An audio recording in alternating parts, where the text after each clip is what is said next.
Hello, my name is Chloe, and I'm here to introduce Katie and Joel. It's MCGS Theater 315 Week 1 report out. I'm going to turn it over to them now. Thanks, see you next week. Thank you, Chloe. That was a breaking update from our friend Chloe. So we're here to talk to you about a series of questions. So in the first question, you've asked kind of where we fit in the GE pathway and how that works. And we originally wrote this because of the fact that this course was already attached to theme F, which was the gender theme. That has now turned into the gender and sexuality pathway in a lot of ways, and this course really fits it. What we've done is we've widened its focus a little bit and renamed it as Performance of Identity.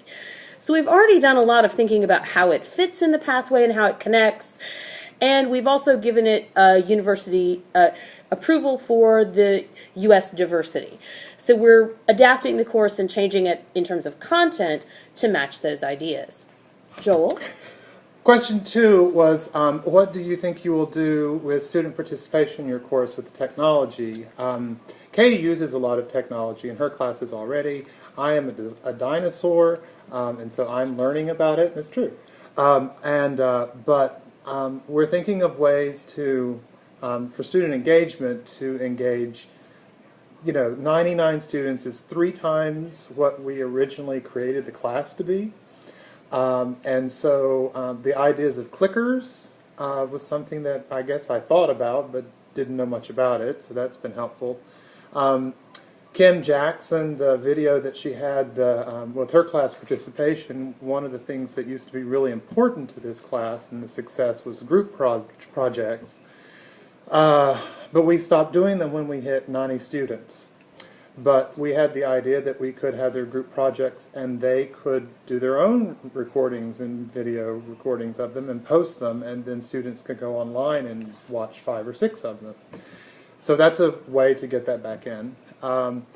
And the group projects could sort of, use collaborative web pages, and they could all participate that way, so that we could bring back into the class a real important project and part of the class that really works best for the intimacy of the information. And one of the things, instead of just thinking collaborative web pages, we'll probably use the wiki tool that's in Learn. I used it this semester and had good success, so I could show Joel some existing models of that, which might be an option to go if we don't have them making videos, because the wikis are accessible to everybody, whereas not everybody necessarily has their own iPad. Which leads us to question 3. How the iPad has changed our sense of workflow and mobile resources. Do you want to go first? Well, for me, I would be the first to probably say I don't know that I could ever use the iPad or technology in an advanced acting class. It just never seemed anything that would make sense to me. Until we considered I could, one of the things that we like to do is we like to have students engaged in self-evaluation. And I was thinking, well, with the iPad now, I can record them as soon as they perform, turn right around and post it to YouTube. And the kids could see their work almost immediately and then write a self-evaluation.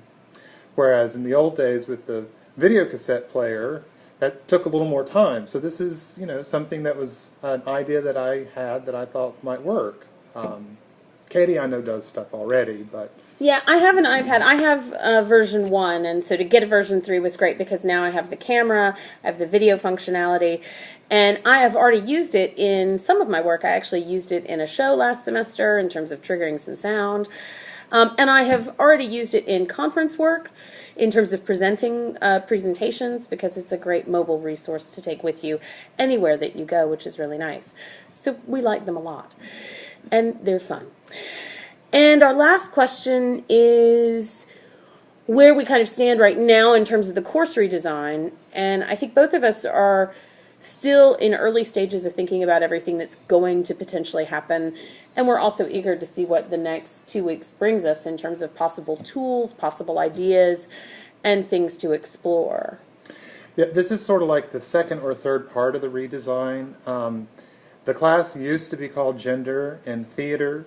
And we have changed that a few months ago in, to be more concurrent with what the verbiage is that we're using on campus and in the sexuality and gender sort of pathway. So it's more identity, so it includes a lot of other options other than just gender. So there was already been one sort of start to redesign it, and now the big issue is sort of student engagement and delivery methods for a class that is 3 times larger. So we're early in that part of it, though we have already made some movement ahead in trying to figure out what the content of the class should be now that we're looking at it as more of a global identity issue and politics of identity rather than just the narrow view of gender. And I think part of this too is that we're now able to have a lot of conversation about it, because the more we see, the more we can respond to and figure out if that can logistically work, if it's the best choice, what's going to fit the best in terms of the course, and what we can do with it, because it's most likely that Joel will teach it or I will teach it in the next coming 2 years. So I think that's everything we have to say. Yes? Yes. Except we forgot to say what day it is. It is June 7th, 2012. And once again, I'm Chloe, and I will see you next week with an update. Okay, bye. Bye-bye. Bye-bye. Bye.